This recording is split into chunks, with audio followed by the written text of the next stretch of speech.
Germany's largest model of high-speed train often gets a lot of criticism from regular passengers.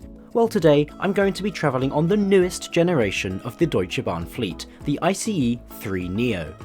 I'll be riding this brand new high-speed train and checking out all of its onboard facilities and services. So does this newcomer to the German railway provide a comfortable and pleasant experience? Join me as we find out.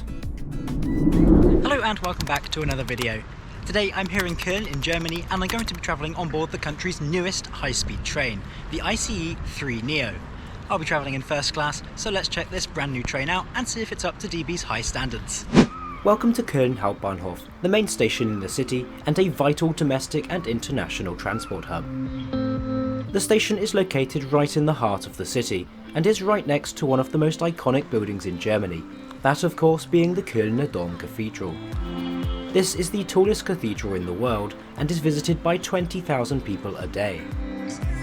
Köln Hbf's current structure opened in 1957, replacing the previous one on the site that was destroyed in World War II. From the outside, it doesn't look like anything special, but the platform area features a grand design, as we'll soon see. Inside the station's main concourse, you'll find a variety of shops and food outlets, as well as an information desk. Heading down the hall, there are various banking and foreign exchange facilities, some car hire companies, as well as a hotel. The station's ticket office is here too. This is also where you can find the interesting luggage lockers. If you don't think there's much room up here for luggage, then you'd be right. Luggage inserted here will cleverly be stored underground. Köln Hbf is full of shopping and food choices, with almost the entire area beneath the tracks containing some sort of commercial offering. There's something for every taste here, at any hour of the day. I'm travelling in first class today, and this station does have a DB lounge. However, only the most expensive fully flexible tickets are valid for entry, so I could only get a brief look at what it's like. As I mentioned earlier, this station is truly grand, with a large train shed covering most of the tracks. This has since been supplemented by some newer additions, as train lengths and frequencies required, but the station still definitely holds on to its classic charm. The services here are operated by a vast array of companies, the main one being Deutsche Bahn, who I will be travelling with today. There are also a few companies operating regional services in the area, to various other destinations in the Nordrhein-Westfalen region. Additionally, there is Flixtrain, who offer low-cost journeys around Germany, and Thalys, who provide high-speed international trains over to Belgium and France. The train I'll be catching today is number ICE 817, the 0959 service to Frankfurt Airport. We'll be departing from track 5 today, so let's head there now. Here you can see one of the most common complaints about this station, the overcrowding. This is especially noticeable when multiple high-speed trains are due to depart at similar times from the same platform. The space on the platforms simply cannot handle the high demand. The tracks are heavily congested too, often resulting in short-notice platform changes or cancellations. Eventually though, my train arrived from the sidings. This is one of DB's brand new ICE 3 Neo units, which entered service just a few months prior to my journey. To the average passenger, they look almost identical to other types of ICE 3, but inside they feature a few subtle improvements to the travel experience. Anyway, let's get on board. I'm travelling in coach 28, which is one of the two first-class carriages on the train.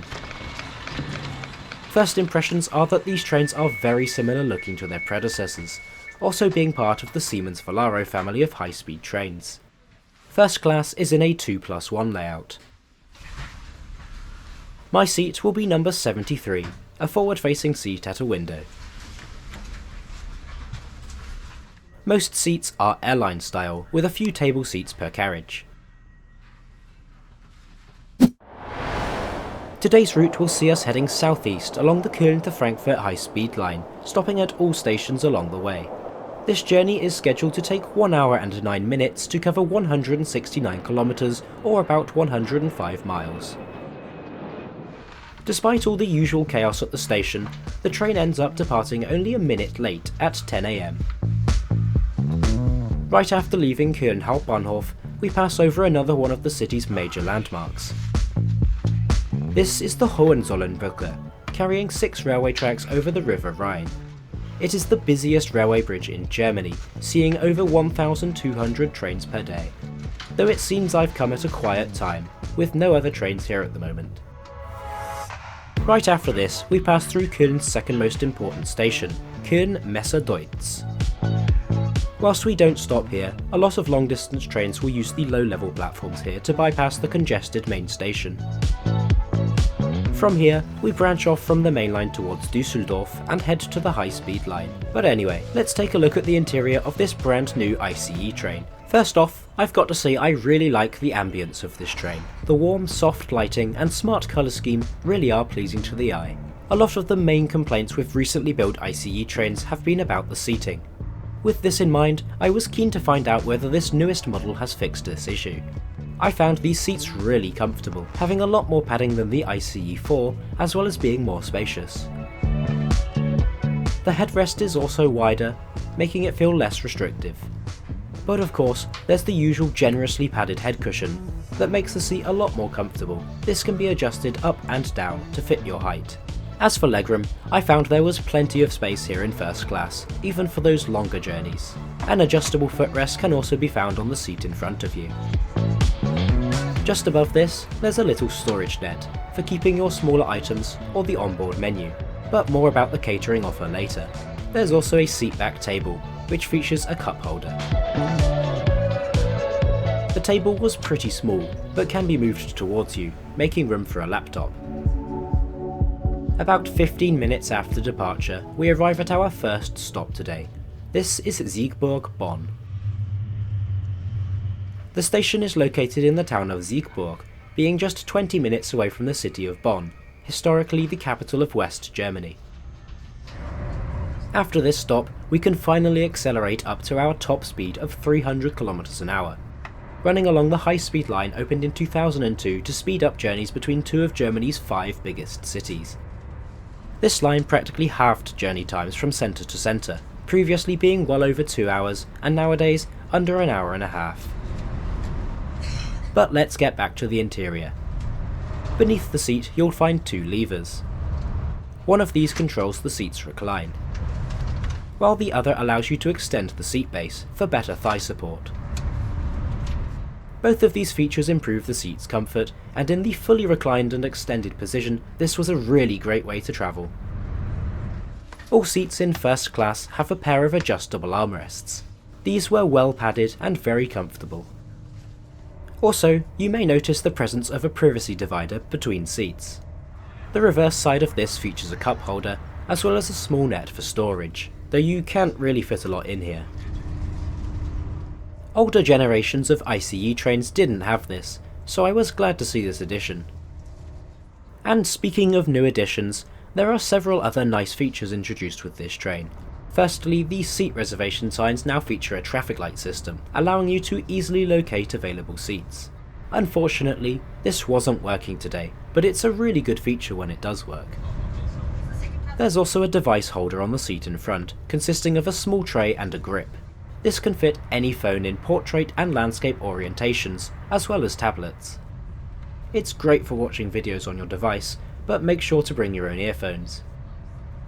By the way, Wi-Fi is provided and it's easy to connect to. This allows access to the onboard ICE portal, which contains a collection of movies, TV series, music and games. Though perhaps best of all was just how fast the onboard Wi-Fi was. These are some of the highest speeds I've ever seen on a train. Beside the seat you can find a European-style power socket, with one provided for each passenger. And underneath the seat in front, you can find a very small bin. Our journey continues at high speed through Western Germany, but before long we have slowed down for the next station. This is Montabaur, serving a town with a population of just 15,000. The station was a result of local politicians demanding that their region received a station on the new high-speed line, in exchange for approving the route during the planning phase. Only 10 minutes later, we arrive into Limburg Süd, another station built for the same reason. This station also has the unique accolade of being the sole station served only by high-speed ICE trains. Anyway, let's have a look around the rest of the train. We'll get to the new second class and restaurant car later on, but first, the toilets. You can find one or two of these in each carriage, with a wheelchair accessible toilet being located in the middle of the train. Now, as you'd expect for a brand new train, this was very clean. I also found it to be surprisingly spacious, which is a welcome change to the usual cramped toilets you find on public transport. The hand sanitizer was working fine, but the soap was certainly happy to see me. Water was available, and lastly, some paper towels are provided to dry your hands. Here in first class, an at-seat service is provided. You simply place your order with the carriage attendant, and then pay when it's delivered. Me and my friend went for a hot chocolate, each costing €3.80. This is a bit on the expensive side, even for on a train, but a lot of the items on the menu are actually quite good value, and really tasty too. All passengers, regardless of travel class, are welcome to dine in the onboard restaurant, which I personally think is such a brilliant feature, and one we are seeing less of these days, especially on modern trains. The remaining 6 carriages of the train are second class, and I would have loved to take a proper look at this, but it was extremely busy today. Still, this looks like a really pleasant way to travel, and I would happily ride in second class on the ICE. At the far end of the train, you can find storage space for 8 bikes. This is a big upgrade on most other German high-speed trains, which don't carry any bikes at all. Note that you also must purchase a bicycle ticket for a flat rate of €9, which includes a compulsory reservation of a bike space. Lastly, all passengers in first class will receive a complimentary treat, usually either a biscuit or chocolate. As our journey comes to an end, it's time to talk about how much this trip costs. For this trip, I was using an Interrail pass, so I just travelled using this. However, for a similar journey, you can expect to get a non-flexible first class ticket for about €55.90, which certainly isn't particularly cheap.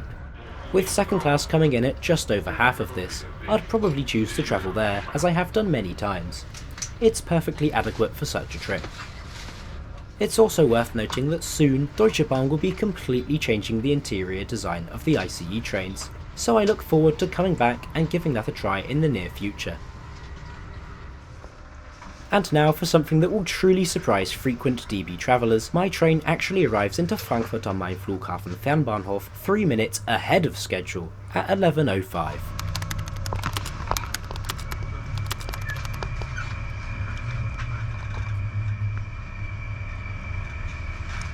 Overall, I really liked riding the ICE 3 Neo. These trains feature a number of upgrades that improve the travelling experience, following numerous complaints about the previous trains. I found them to provide a comfortable and pleasant ride that is easily one of the best in Europe. As always, let me know what you thought of the ICE 3 Neo in the comments, and be sure to check out my video on Germany's secret high-speed train by clicking up here now.